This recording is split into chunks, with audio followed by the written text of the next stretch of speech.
A starving 14-year-old searching for food in a rainstorm finds a bleeding billionaire clutching two newborn twins in an abandoned warehouse, and before he loses consciousness, he forces a blood-stained card into her hand and makes her swear not to let them die. Welcome to Stories by Jason. If you're settled in and ready for a good story, hit that subscribe button and tell me in the comments where you're watching from. I've got another exciting story coming your way tomorrow, and trust me, you don't want to miss it. Let me tell you something funny. Someone actually bet that I can't reach 1,000 subscribers before the end of this year, and honestly, I want to prove them wrong.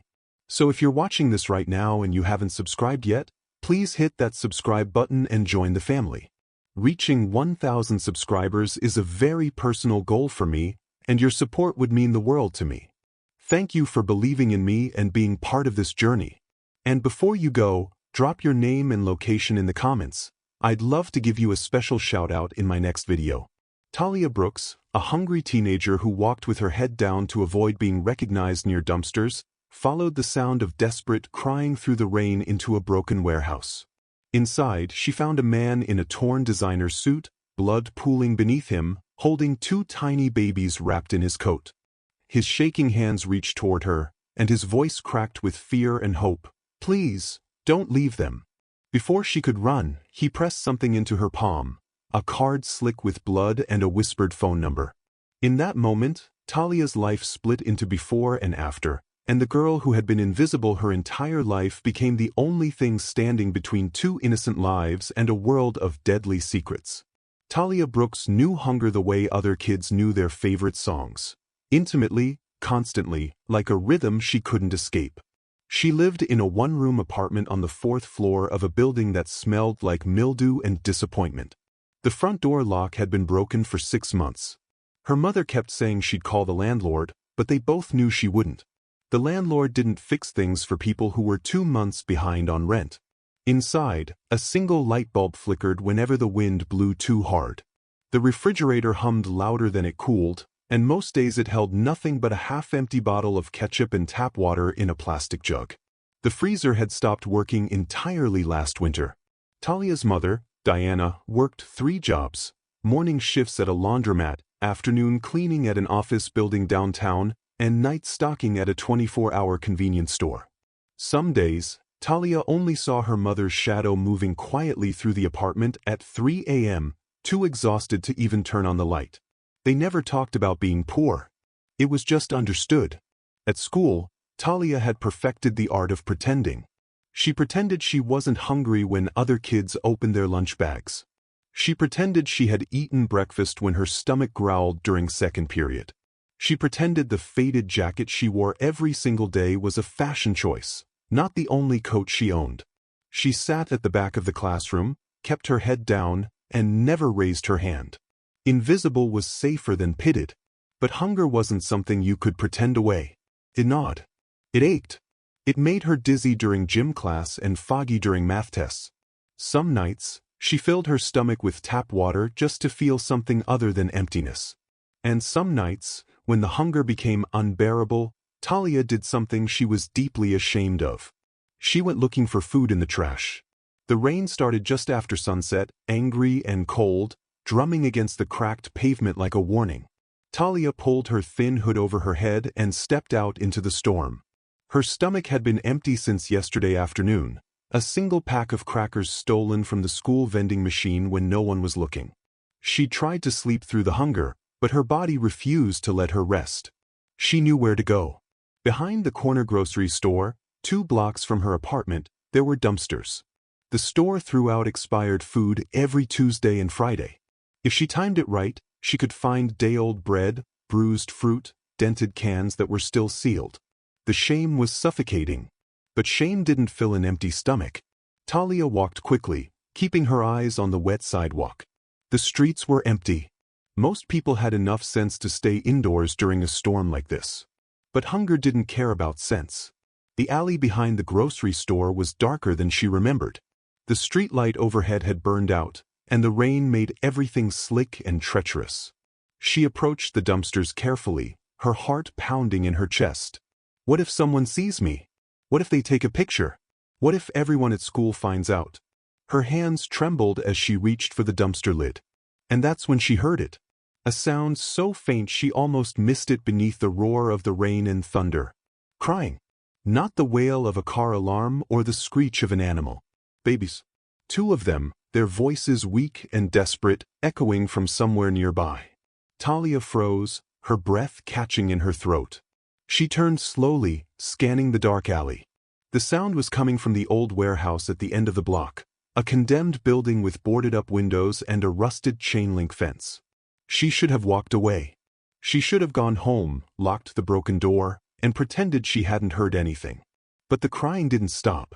And something inside Talia, something deeper than hunger, deeper than fear, wouldn't let her leave. She moved toward the warehouse, her sneakers splashing through puddles, rain soaking through her jacket and jeans.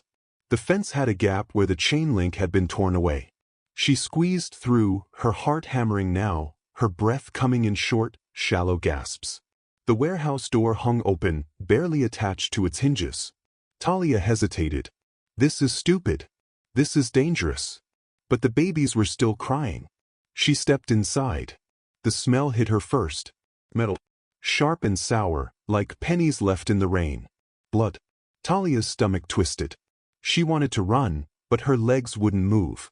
The warehouse was massive and hollow, lit only by the faint glow of distant streetlights filtering through broken windows. Shadows stretched across the floor like reaching hands. And in the corner, slumped against the cold concrete wall, was a man. He was tall, or had been before his body collapsed in on itself. His suit was expensive, even Talia could tell that, but it was torn and soaked with blood. His white dress shirt clung to his chest, dark and wet. His breathing was shallow, labored. And in his arms, wrapped in what looked like a coat, were two tiny babies. They were so small. Newborns, maybe only days old. Their cries were weak now, exhausted, like they'd been screaming for hours and had nothing left. The man's eyes fluttered open. He saw her. For a moment, neither of them moved. Then his hand trembled, reaching toward her. Please. His voice was a rasp, barely audible over the rain. Please, don't leave them. Talia's throat tightened. Her instinct screamed at her to run, to get out, to call for help. But there was something in his eyes, something raw and desperate and human, that pinned her in place. Her voice cracked. I don't have a phone. I can't. They'll die, the man whispered. His hand shook violently as he shifted the babies, trying to keep them warm against his chest. If you leave, they'll die. Tears blurred Talia's vision. She didn't know this man.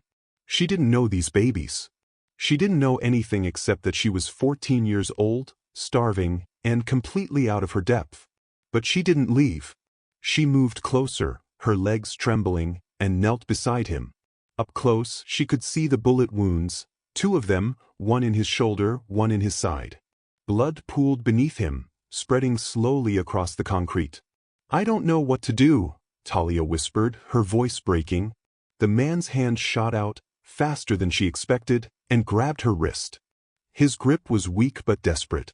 He pressed something into her palm, a card, slick with blood, and whispered a string of numbers.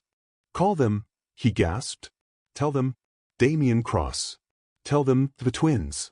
His eyes rolled back, his hand slipping from her wrist. No, no, no. Talia's voice rose in panic. Don't, please. His chest still moved. Barely. But he was fading. The babies cried louder now, sensing the absence of his warmth. Talia looked down at the card in her hand. It was thick, expensive, embossed with gold lettering she could barely read in the dark. She looked at the man. She looked at the babies. And she made a choice. I won't leave them, she whispered, her voice trembling but steady. I promise. Talia didn't know how long she stayed there, kneeling in the blood and the cold, holding the card in one hand and watching the man's chest rise and fall in shallow, desperate rhythms. The babies had gone quiet, too exhausted to cry anymore. She could see their tiny faces now, scrunched and red, their eyes squeezed shut. They looked so fragile, so helpless. Talia's hands shook as she carefully reached out and touched one of the babies' heads. The warmth startled her. Life, despite everything, was still there. She heard it then, faint but growing louder. Sirens. Her head snapped up. Red and blue lights flickered through the broken windows, casting eerie shadows across the warehouse walls. Someone had called the police. Or maybe someone had been watching. Talia's heart raced. She looked down at the man one last time. His eyes fluttered open, just barely, and for a brief second, they locked with hers. He mouthed something she couldn't hear. "Thank you." Then his eyes closed again. The sirens were louder now. Voices shouted outside. Footsteps pounded against wet pavement. Talia stood, clutching the blood-stained card in her fist, and stepped back into the shadows as the first beams of flashlights swept through the doorway. She didn't run. She stayed. Because she had made a promise.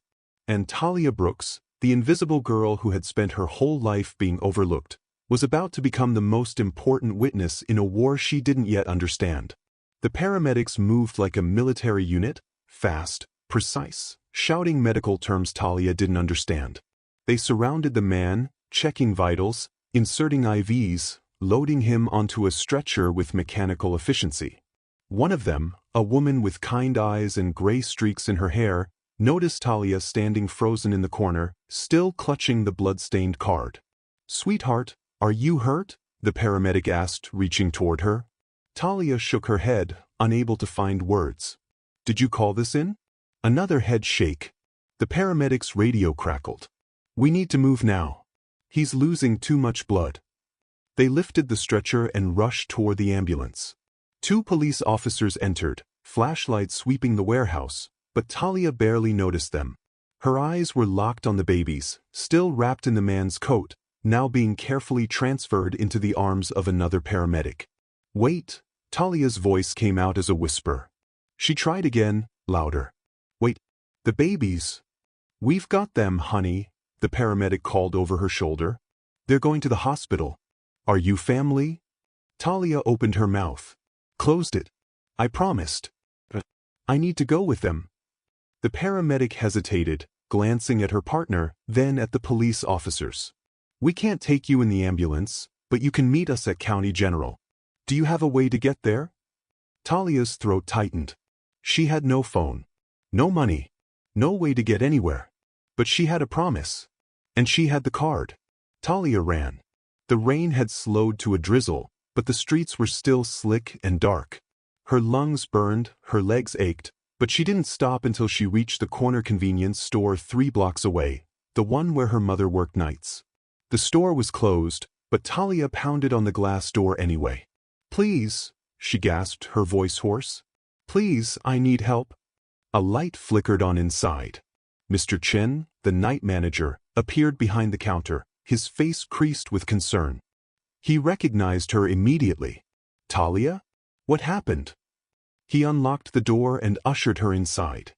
"Are you hurt?" "I need a phone," she said, her words tumbling out too fast. "Please, I need to call someone. It's an emergency." Mr. Chen didn't ask questions. He handed her the cordless phone from behind the counter. Talia's hands shook as she unfolded the blood-stained card. The numbers were smeared but still legible. She dialed, each beep feeling like an eternity. The phone rang once, twice. Then a sharp, male voice answered. "Who is this?" Talia's breath caught. He told me to call. Damien Cross. The twins." The line went silent for a moment. Then the voice exploded. "Where are they? Are they safe? Where is Damien?" He's hurt. They took him to County General. The babies are with him." "Stay exactly where you are," the voice commanded. "Do not move. Do not talk to anyone. We're coming." The line went dead. Talia stared at the phone, her heart hammering. Mr. Chen watched her with worried eyes. "Talia, what's going on?" She didn't know how to answer. 7 minutes later, 3 black SUVs pulled up outside the convenience store. Men in dark suits stepped out. Not police, not paramedics, something else entirely. They moved with purpose, scanning the street before one of them entered the store. He was tall, broad-shouldered, with a scar running along his jawline. His eyes locked onto Talia immediately. "You called?" he asked, his voice low and controlled. Talia nodded, unable to speak. The man's expression softened just slightly. You saved their lives tonight. Come with us. County General Hospital was chaos. The emergency room buzzed with activity. Doctors shouting orders, nurses rushing between rooms, machines beeping in urgent rhythms. The men in suits moved through it all like they owned the place, parting crowds with nothing but their presence. Talia followed, feeling small and out of place in her soaked clothes and worn sneakers. They pushed through double doors into a restricted wing. Damien Cross was already in surgery. The babies had been taken to the neonatal intensive care unit on the 3rd floor. I need to see them, Talia said, her voice firmer now. I promised him. The scarred man, she'd heard someone call him Marcus, nodded. This way. The NICU was quieter, bathed in soft blue light. Rows of incubators lined the walls, each one holding a tiny life fighting to survive. A nurse led them to the far corner where 2 isolates sat side by side. Inside were the twins. They looked even smaller under the medical lights, their skin almost translucent, their chests rising and falling with the help of tiny oxygen tubes. But they were alive. Talia pressed her hand against the glass, tears streaming down her face. I kept my promise, she whispered. Behind her, Marcus spoke quietly into his phone. Yes, sir. Both babies are stable. The girl is here. Yes, the one who found them. Talia turned. Who are you talking to? Marcus lowered the phone. People who need to know that Damien Cross is alive. Who is he? Talia asked, though part of her already knew the answer was bigger than she could handle. Marcus gestured toward the hallway. Come with me. The waiting room television was on, volume low, but the images on screen made Talia stop breathing. It was him. The man from the warehouse. Only he wasn't bloody and broken. He was standing in front of a glass skyscraper, wearing an immaculate suit, shaking hands with people who looked important. The caption beneath his image read, Breaking, Billionaire so Damien Cross missing after suspected attack. Talia's legs went weak. She grabbed the back of a chair for support. That's him. The news anchor continued. Cross, founder and CEO of Cross Tech Industries, has been missing for over 6 hours. Sources confirm his vehicle was found abandoned near the Harbor District. The company, valued at over $12 billion, has released no official statement. $12 billion. Talia couldn't even comprehend that number. She thought about the warehouse, the blood, the way he'd held those babies like they were the only thing in the world that mattered. Why was he there? She whispered. Why was he alone? Marcus's jaw tightened. Because someone wanted him dead. And they almost succeeded. A woman in a hospital administrator uniform approached them, her expression grave. Are you the girl who came in with Mr. Cross? Talia nodded. We need information about the baby's mother. Do you know anything? No, Talia stopped, her mind suddenly racing. She'd seen those babies before. Not them specifically, but she'd seen their mother. The memory hit her like a wave. 3 years ago. Maybe 4. Talia had been 10, 11 at most. She'd come home from school to find a bag sitting outside their apartment door, brown paper, unmarked, but filled with groceries. Real food. Bread, eggs, milk, canned vegetables. Her mother had cried that day. It happened 3 more times over the next few months. Always the same brown bag. Always when they needed it most. And once, just once, Talia had peeked through the door crack and seen a woman walking away. Tall, elegant, with dark hair and kind eyes. She'd never known who the woman was. Until now. The baby's mother, Talia said slowly, her voice shaking. What happened to her? The administrator's face fell. She died during childbirth. We tried everything but... The world tilted. The woman who had saved Talia's family from starving was gone. And now Talia was holding on to the only pieces of her that remained. An hour later, a lawyer arrived. A sharp-eyed woman in a tailored suit carrying a leather briefcase that probably cost more than Talia's entire apartment. Talia Brooks? The woman asked, extending her hand. My name is Catherine Whitmore. I represent Mr. Cross's estate. His state. Like he was already dead. He's not, Talia started. He's alive, Catherine said quickly. But barely. Which is why I need to speak with you. Now. She led Talia to a private consultation room. Marcus followed, standing guard at the door. Catherine opened her briefcase and pulled out a document sealed in plastic. This was found wrapped inside the baby's blanket. She broke the seal and unfolded the paper. It was a legal document, densely typed, with official stamps and signatures at the bottom. Catherine's finger traced down to a specific section highlighted in yellow. Emergency Guardian Designation. In the event of incapacitation or death, temporary custody of the minor children shall be granted to Talia Marie Brooks. Talia's vision blurred. That's not possible. He doesn't even know me. Apparently, Catherine said softly, he knew enough. The room spun. Nothing made sense. Catherine continued, her voice steady and professional. This document was prepared 2 weeks ago. Notarized. Legally binding. Someone knew this might happen. And someone wanted you specifically to protect these children. But why? Talia's voice cracked. Why me? Before Catherine could answer, Marcus's phone buzzed. He checked the screen, and his entire body tensed. We have a problem, he said quietly. Security cameras just caught 2 unidentified men entering through the south parking garage. They're heading toward the NICU. Catherine stood immediately, grabbing her briefcase. Get her out of here. Now. Wait, Talia tried to protest. The babies are being moved to a secure location, Marcus said, already pulling her toward the door. You're coming with us. As they rushed down the hallway, Talia glanced back at the waiting room. Through the window she saw them. 2 men in dark coats, faces obscured, moving with deadly purpose toward the neonatal unit. And then she understood. This wasn't over. It was just beginning. Marcus didn't run. He moved with calculated speed, one hand gripping Talia's arm, the other pressed against his earpiece as he communicated in clipped, coded phrases. South corridor compromised. Moving package to secondary location. Activate lockdown protocol. Package. He was talking about her. Talia's sneakers squeaked against the polished hospital floor as they rounded a corner. Behind them, she could hear raised voices, the shuffle of feet, the sharp beep of security badges being swiped. Where are the babies? Talia gasped, trying to keep up. Safe, Marcus said. That's all you need to know right now. They burst through a service door into a narrow stairwell. Marcus pulled her down, taking the steps 2 at a time. 3 flights down, then through another door into an underground parking garage that smelled of oil and exhaust. 2 SUVs were already running, engines idling.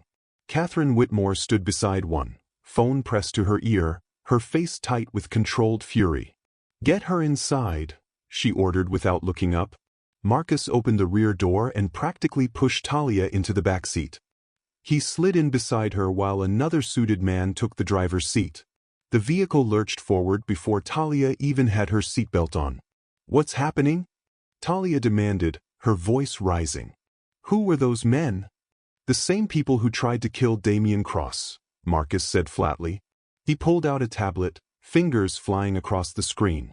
And now they're trying to finish what they started. Catherine's SUV pulled ahead of them, leading the convoy through the maze of underground parking. They emerged onto a rain-slicked street, headlights cutting through the darkness. Talia pressed her face against the window, watching the hospital disappear behind them. Somewhere in that building, 2 babies she'd promised to protect were being hunted by people she couldn't see. And she was being driven away from them. I need to go back, Talia said, her hands balling into fists. I promised him. Your promise means nothing if you're dead, Marcus interrupted. His tone wasn't cruel, just brutally honest. Right now, you're a liability.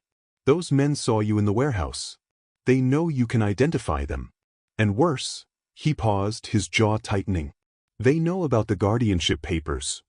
Talia's blood went cold. How? Marcus didn't answer. He didn't need to. Someone on the inside had told them. They took her to a high-rise building downtown, all glass and steel, the kind of place Talia had only ever seen from the outside. The lobby was empty at this hour, save for a security guard who nodded at Marcus like they were old friends. The elevator ride was silent. They got off on the 23rd floor and entered a suite of offices that looked like something from a movie: leather chairs, mahogany desks, floor-to-ceiling windows overlooking the city.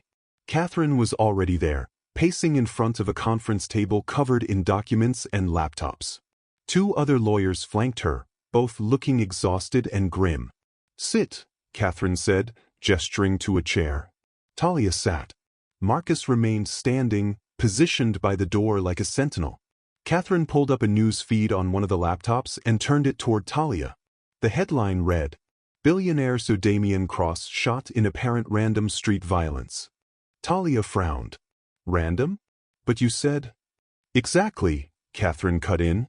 "The official police statement claims this was a robbery gone wrong. Wrong place, wrong time. A tragic accident." "But it wasn't." "No." Catherine's eyes burned with cold anger. "It was an execution. Carefully planned, professionally executed. And someone is working very hard to make sure it stays buried as random violence." One of the other lawyers, a young man with wire-rimmed glasses, spoke up. "We've been tracking communications from Crossteca's board of directors. 3 members held an emergency meeting 6 hours before the attack." "That's not unusual during a crisis," Talia said, though she wasn't sure why she was defending anyone. "It is when the meeting happened before Damien went missing," the lawyer replied. "They knew something was going to happen. They were preparing for it." Talia's stomach twisted. "You think his own company tried to kill him?" "Not the company," Catherine corrected. "Specific people within it. People who stand to gain billions if Damien doesn't survive."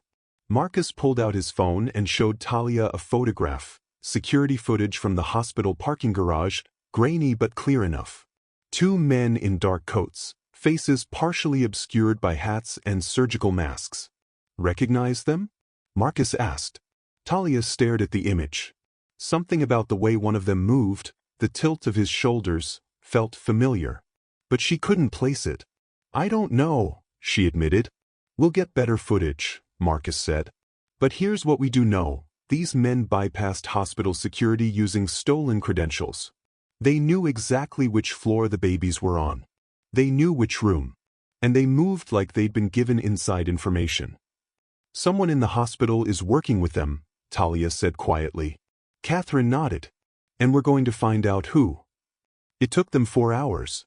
Talia dozed fitfully in one of the office chairs, exhaustion finally catching up with her. She woke to the sound of raised voices coming from the conference room. "I don't care what her reasons were," Catherine was saying, her voice sharp as broken glass. "She put those children's lives at risk." Talia sat up, rubbing her eyes. Marcus noticed her stirring and gestured for her to come closer. In the conference room, a woman sat at the table, her face blotchy from crying.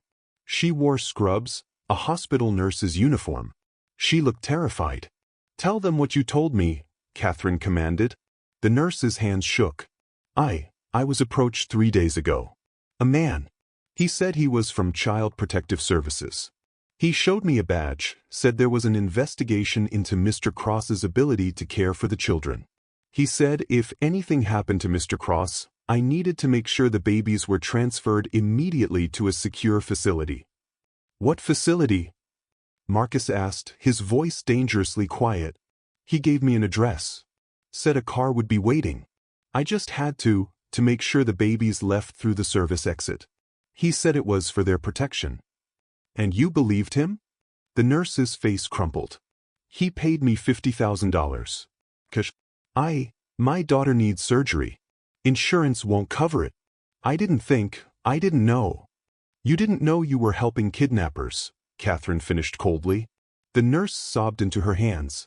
Talia felt a strange mix of emotions: anger, pity, disgust. This woman had almost cost the twins their lives. But she'd also been desperate. Manipulated. Just like Talia had been hungry enough to dig through trash. Desperation made people do terrible things. "What was the address?" Marcus pressed. The nurse pulled a crumpled piece of paper from her pocket and slid it across the table. Marcus photographed it immediately and sent it to his team. "Private airfield," he said after a moment, reading the response on his phone. 20 miles outside the city. Registered to a shell corporation. Catherine's expression hardened. They were going to disappear, those babies. Take them out of the country before anyone could stop them. But why? Talia spoke up, her voice cutting through the tension. Everyone turned to look at her. Why go through all this? If they wanted Damien dead, why not finish it? Because of the will, Catherine said quietly. Damien's estate is worth $12 billion. But his will specifies that if he dies without a direct heir reaching the age of 18, the entire fortune gets liquidated and donated to charity. No board members. No executives. No one gets anything. Understanding dawned on Talia like ice water. But if they control the babies, they control the fortune, Marcus finished. 18 years of managing a $12 billion trust fund. Plenty of time to drain it dry through legal fees, management costs, strategic investments that somehow always fail. The nurse was still crying. Catherine dismissed her with a wave. Get her out of here. We'll deal with the criminal charges later. 2 security guards escorted the woman out. Talia watched her go, feeling hollow. She wasn't the only one, she said softly. Catherine turned. What? Someone else had to help. Someone who knew where Damien would be. Someone who could get him alone. Talia's mind was working faster now, connecting pieces she didn't know she'd been collecting. The nurse said she was approached 3 days ago. That means they knew the babies were coming. They knew Damien would be vulnerable. Marcus exchanged a look with Catherine. The girl's right, he said. This goes deeper than we thought. The news broke just before dawn.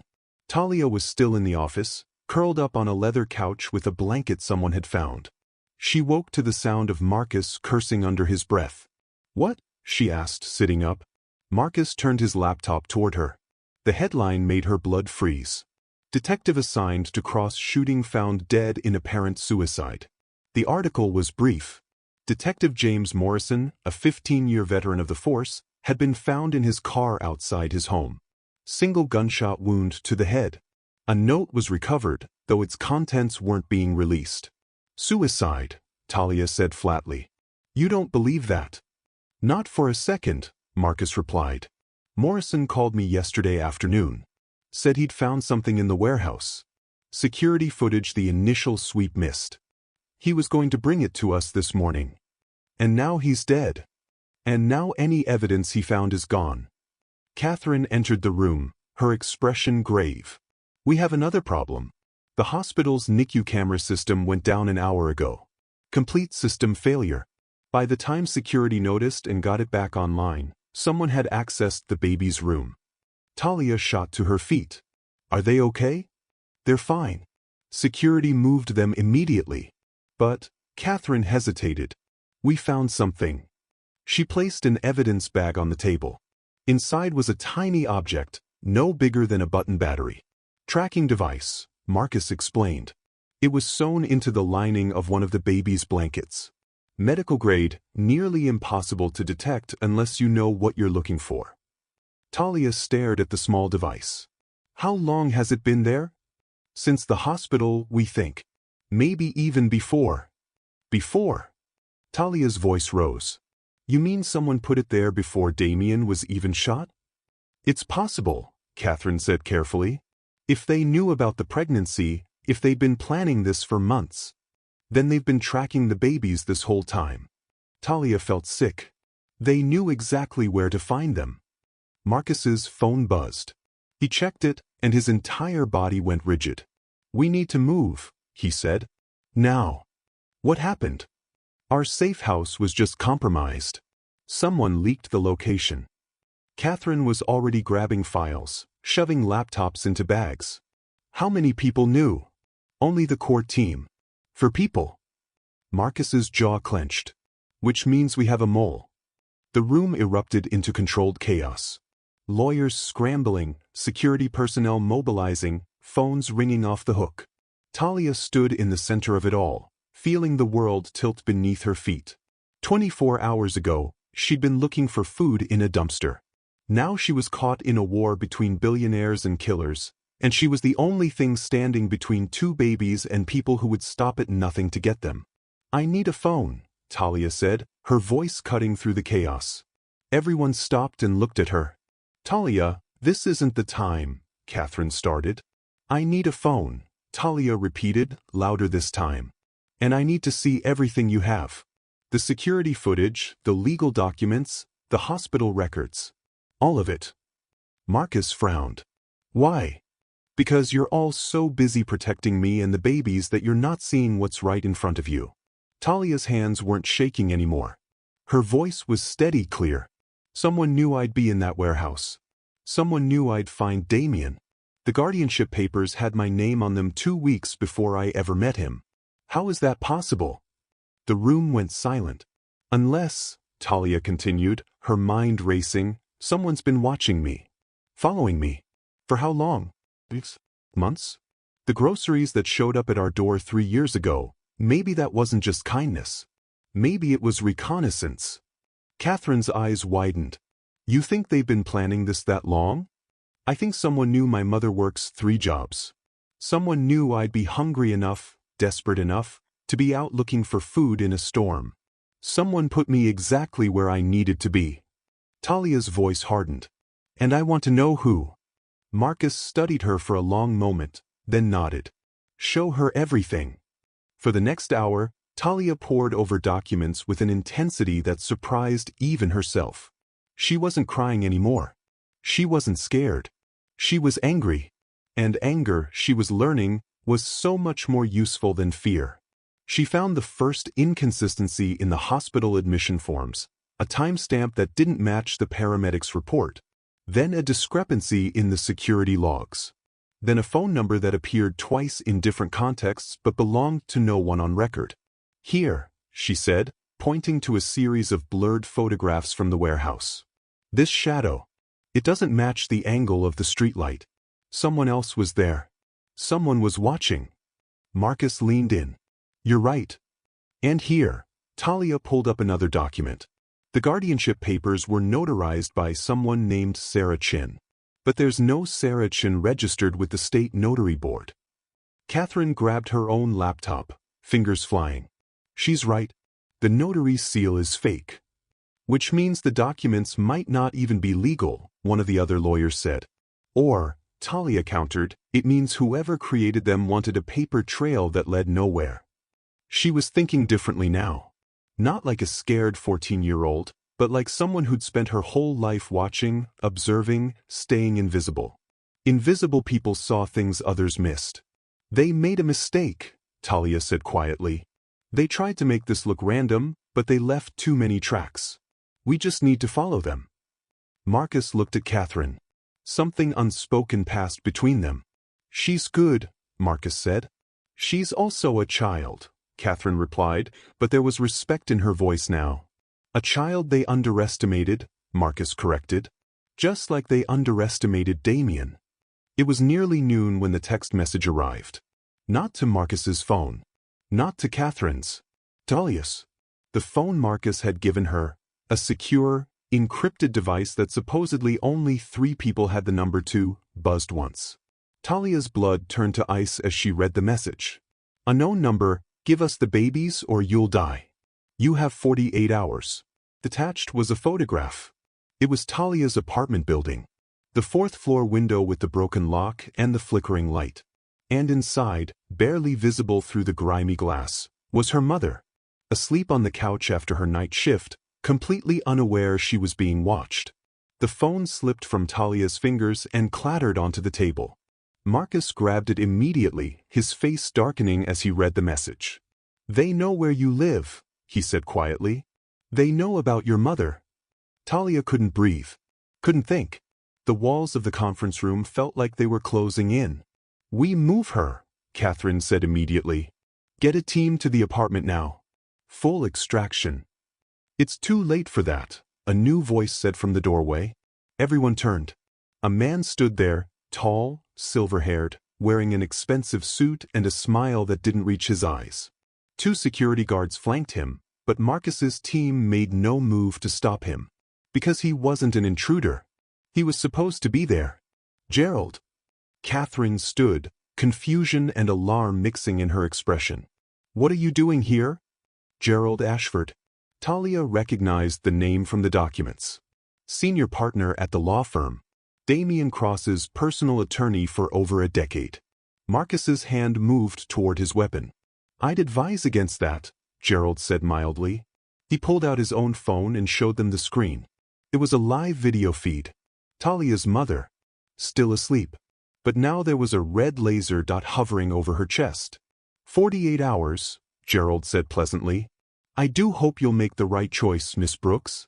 It would be such a shame if your mother had to pay for your stubbornness." He turned and walked away, his footsteps echoing down the hallway. No one moved. No one breathed. Talia stared at the phone on the table, at her mother's peaceful, oblivious face on the screen, and realized with horrible clarity. This wasn't just about the babies anymore. This was about her. And she was running out of time. The silence in the conference room after Gerald Ashford left was suffocating. Talia stared at the empty doorway, her mind screaming, her body frozen.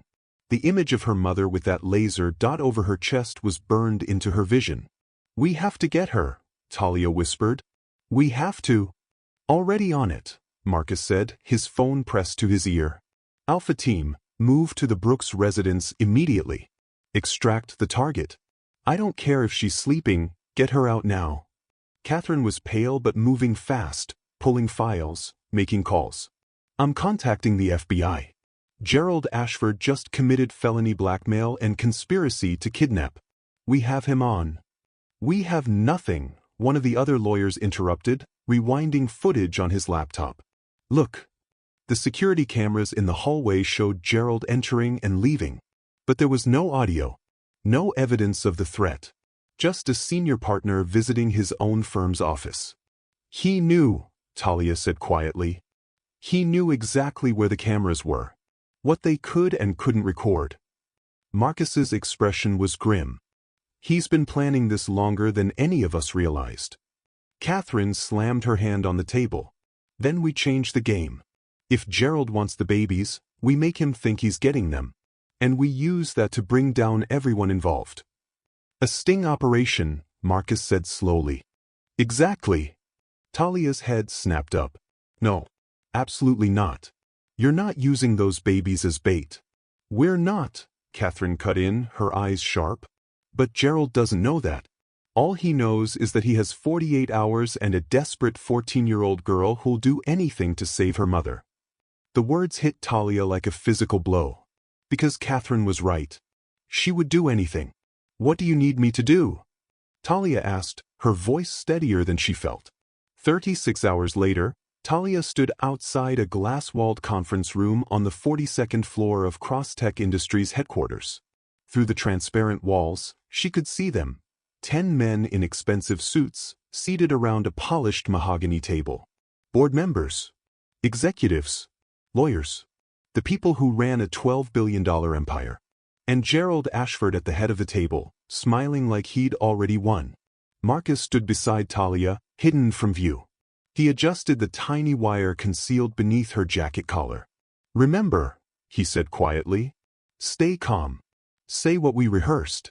The federal agents are in position. The moment Gerald incriminates himself, they move." Talia nodded, though her hands were shaking. "Your mother is safe," Marcus added. "She's in federal protective custody. They can't touch her." That should have made Talia feel better. It didn't, because she was about to walk into a room full of men who tried to kill Damian Cross and kidnap his children. Men who'd murdered a detective and threatened her family. Men who thought a 14-year-old girl was the weak link. "You ready?" Marcus asked. Talia took a breath. "No. But that means you're smart." Marcus squeezed her shoulder once. "But you're also brave. And that's going to be enough." Talia pushed open the conference room door. All conversation stopped. 10 pairs of eyes turned toward her.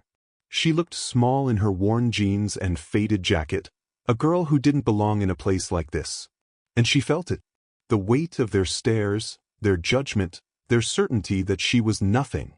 Gerald stood, his smile widening. "Miss Brooks. Thank you for coming." "You didn't give me much choice," Talia said, her voice barely above a whisper. "Please sit." Gerald gestured to an empty chair at the far end of the table. Talia walked the length of the room, feeling every step. She sat, her hands folded in her lap to hide the trembling. "I believe we have business to discuss," Gerald began, his tone pleasant, almost paternal. "The matter of Damien Cross's unfortunate accident and the question of his children's future." "It wasn't an accident," Talia said quietly. The room went silent. Gerald's smile didn't falter. "I'm sorry." "The shooting." Talia lifted her head, meeting his eyes. "It wasn't random. It was planned." "You planned it." One of the other board members shifted uncomfortably. Another cleared his throat. Gerald's expression remained pleasant, but something cold flickered in his eyes. "Those are very serious accusations, Miss Brooks. Do you have any proof?" "I was there," Talia said, her voice growing stronger. "I heard them cry. I watched him bleeding out on that concrete floor, holding his babies like they were the only thing that mattered. And before he passed out, he told me to protect them. Not you. Me. A dying man's delusion. He was lucid enough to have legal documents drawn up naming me as their guardian," Talia interrupted. 2 weeks before the shooting. Which means he knew. He knew someone in this room wanted him dead. The temperature in the conference room dropped. Gerald's smile finally faded. "You're a child, playing with things you don't understand." "I understand enough." Talia's hands had stopped shaking. "I understand that if Damien dies and those babies disappear, you get to control billions of dollars. I understand that you paid a nurse to help kidnap them. I understand that you killed a detective who was getting too close to the truth." "Careful, Miss Brooks," Gerald said softly, dangerously. "Slander is a crime. So is conspiracy to commit murder." The words hung in the air like a guillotine blade. One of the younger board members stood abruptly. "I didn't sign up for this. I didn't know." "Sit down, Michael," Gerald snapped. But Michael didn't sit. He looked at Talia, then at Gerald, and something in his face crumbled. "She's a kid. She's just a kid, and you're threatening to kill her mother?" I said sit down. Another board member stood. Then another. The room was fracturing. "Enough," Gerald said, his voice sharp as breaking glass. He turned to Talia. "You came here to negotiate. So negotiate. What do you want?" Talia stood, her legs solid beneath her now. "I want you to confess." Gerald laughed. It was an ugly sound. "To what?" "Everything. The shooting. The kidnapping plot. The murder of Detective Morrison. All of it." "And why would I do that?" "Because," Talia said quietly, "you already have." The conference room doors burst open. Federal agents flooded in, weapons drawn, voices shouting commands. Marcus entered behind them, his face hard. Gerald's expression went from confident to comprehending to furious in the span of 3 seconds. "You're wearing a wire," he said, his voice flat. Talia pulled the small device from her collar and placed it on the table. "Every word," she said, "recorded and transmitted directly to the FBI." They let Talia see him that evening. Damien Cross lay in a hospital bed in a private room guarded by federal agents. Tubes and wires connected him to machines that beeped softly in the dimness. His face was pale, his breathing shallow, but his eyes were open. And he was looking at her. "You came," he whispered, his voice rough from the breathing tube they'd only just removed. Talia nodded, unable to speak past the lump in her throat. "The babies?" "Safe. The FBI has them in protective custody until—" She stopped. "Until you're better." Damien's lips curved in the faintest smile. "Liar." Talia's eyes burned. "You're going to be fine." "Maybe." Damien shifted slightly, wincing. "Or maybe not. But they're safe because of you. That's what matters." "I just did what you asked." "You did so much more than that." Damien's hand moved weakly across the sheets. Talia took it, surprised by how cold his skin was. "You stood in front of men who've crushed people 3 times your age. You walked into danger knowing what it could cost you. You protected my children when you had every reason to walk away." "I promised," Talia said simply. "I know." Damien's grip tightened fractionally. And that promise saved 3 lives. Mine and theirs. He paused, his eyes searching her face. You're stronger than you know, Talia Brooks. Stronger than any of them will ever be. Tears spilled down Talia's cheeks. I was so scared. Being scared doesn't make you weak. It makes you human. But walking into that fear anyway? Damien's smile widened slightly. That makes you extraordinary. A nurse appeared at the doorway, gesturing that visiting time was over. Talia started to pull her hand away, but Damien held on. One more thing, he whispered. The guardianship papers. They're real. Legally binding. If something happens to me, you're their protector. Not Gerald. Not the board. You. Why me? Talia asked, the question that had haunted her since this began. Because their mother loved you, Damien said softly. She watched you for years. Saw your strength, your kindness, your resilience. She knew that if anything happened to us, you'd love them the way they deserve to be loved. Not for money or power, just because. Talia's breath hitched. And she was right, Damien added. Wasn't she? Talia thought about the twins. Their tiny hands, their weak cries, the way they'd looked at her in the warehouse like she was their entire world. Yeah, she whispered. She was. The public park sting happened at dawn. Federal agents had spent 48 hours setting up surveillance, positioning undercover operatives, mapping every possible escape route. The plan was simple: make Gerald and his conspirators think Talia was handing over the babies. Draw them out. Catch them in the act. Talia stood in the center of Riverside Park, the early morning mist curling around her ankles. In her arms was a bundle wrapped in blankets, weighted to feel like babies, but empty of life. She was surrounded by invisible watchers. Agents in the trees, in parked cars, disguised as joggers and dog walkers. Marcus was somewhere close, though she couldn't see him. She was alone but not alone. Across the park, 3 black SUVs pulled up to the curb. Talia's heart hammered against her ribs. Gerald Ashford stepped out of the center vehicle, flanked by 2 men in dark suits. Behind them, more vehicles. More men. They'd brought an army for 2 babies. They walked toward her slowly, deliberately, like predators approaching wounded prey. Gerald's smile was back, cold and triumphant. Miss Brooks, he called out. You made the right choice. Talia didn't respond. She clutched the bundle tighter. The babies, please, Gerald said, extending his hands. Where's the proof my mother is safe? Talia asked, her voice shaking.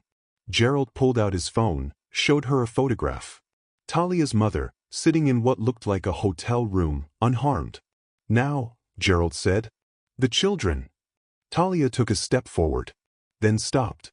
No, she said quietly. Gerald's smile vanished. Excuse me? I said no. Talia's voice grew stronger. You don't get them. You don't get to hurt anyone else. You're done. Gerald's expression darkened. He gestured to his men. Take them. The 2 suited men moved toward Talia. And that's when the park exploded with movement. FBI. Hands up. Agents emerged from everywhere, behind trees, from vehicles, out of the morning shadows. Dozens of them, weapons drawn, voices shouting commands. Gerald spun, his face a mask of fury and disbelief. The 2 men reaching for Talia froze, hands raised. More agents swarmed the SUVs. Doors were yanked open. People dragged out. Board members. Corporate lawyers. The private nurse from the hospital, screaming that she'd been coerced. Marcus appeared at Talia's side, taking the empty bundle from her arms. You did good, kid, he said quietly. Talia watched as Gerald Ashford was forced to his knees, hands cuffed behind his back.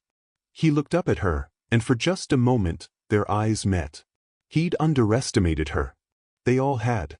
And now he was paying the price. The takedown was surgical. Gerald Ashford, charged with conspiracy to commit murder, attempted kidnapping, blackmail, and obstruction of justice. 4 board members, charged as co-conspirators.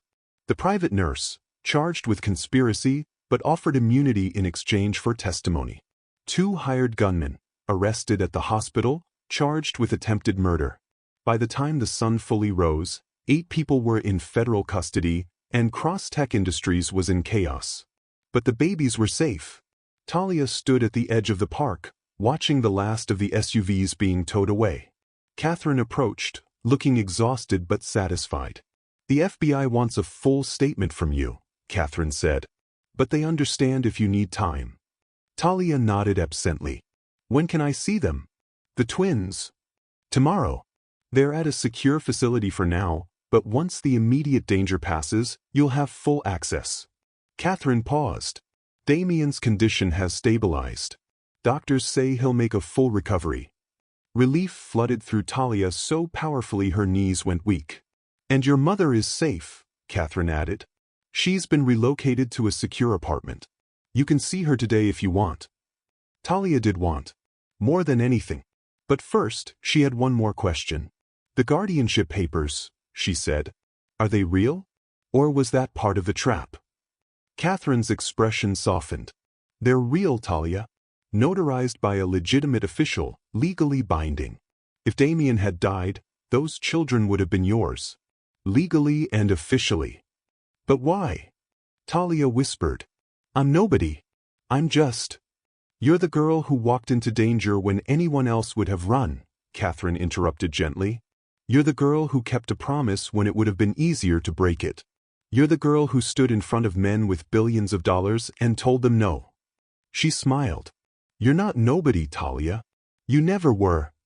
Talia sat in a leather chair that was far too big for her, a contract spread across the desk in front of her. The words were dense, complicated, full of legal jargon that would have terrified her 3 months ago. But now, after weeks of tutoring from Catherine and the other lawyers, she could read them, understand them, question them. "This clause here," Talia said, pointing to paragraph 12. "It says the trust fund can be used for reasonable educational expenses. But it doesn't define what reasonable means. Couldn't someone exploit that?" Catherine, sitting across from her, smiled. "Good catch. You're right. We'll tighten the language." They were in Cross-Tech's legal offices, finalizing the trust documents for the twins. Damien had recovered enough to return to work part-time, but he'd insisted Talia be involved in every decision regarding his children's future. "You saved their lives," he told her. "You have every right to protect their futures too." So Talia learned. She learned to read contracts. She learned to sit in boardrooms without feeling small. She learned to ask questions when things didn't make sense and push back when people tried to intimidate her. The girl who used to walk with her head down now held it high. Not because she was wealthy, she wasn't. The trust fund was for the twins, not her. But because she'd discovered something more valuable than money, her own voice. Talia sat in the nursery of Damien's penthouse apartment, the twins sleeping peacefully in their cribs. They were 3 months old now, healthy and growing. Their eyes tracked movement, their tiny hands grabbed at fingers, their mouths formed shapes that would someday be words. Talia leaned between the cribs, humming softly, a melody her mother used to sing to her when she was small. The baby girl stirred, her eyes fluttering open. She looked at Talia, and her face, her perfect tiny face, broke into the most beautiful smile. The baby boy followed, his eyes finding Talia's voice, his own smile spreading like sunrise. They knew her. They trusted her. They loved her. Talia felt tears sting her eyes, but they were good tears. Happy tears. "Hey, little ones," she whispered. "I'm here. I'm always going to be here." Behind her, Damien appeared in the doorway, watching silently. His chest was still bandaged, his movements careful, but he was alive. They were all alive. "Thank you," he said quietly. Talia didn't turn around.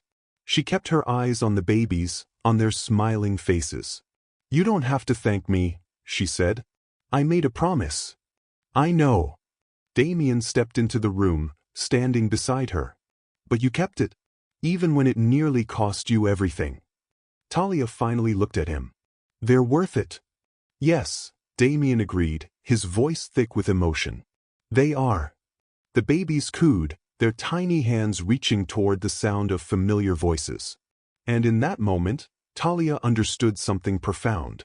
Love wasn't about blood or money or power. It was about who stayed when everything fell apart. It was about promises kept in the darkest moments. It was about a hungry girl who found two crying babies and chose to be their shield against a world that wanted to destroy them. The world had tried to make Talia Brooks invisible, but she'd proven that the most powerful hearts often beat in the most overlooked places. And she wasn't invisible anymore. She never would be again. Talia Brooks, 14 years old, sitting between two cribs in a room full of soft light, humming a song her mother taught her, while two babies smiled at the sound of her voice. The girl who'd been starving now held the world's most precious treasure. Not money, not power, but love. And that was worth more than all the billions in the world. The world often overlooks the most powerful hearts. But courage doesn't require wealth or status. It only requires the willingness to stand up when it would be easier to walk away. One act of love can change a life, a family, and a destiny forever. Thank you for watching this story to the end. If you enjoyed this story, you will surely love the next one. It's as crazy and more intriguing as you can ever imagine. So do check it out. Click on the image showing on your screen right now to watch the next one.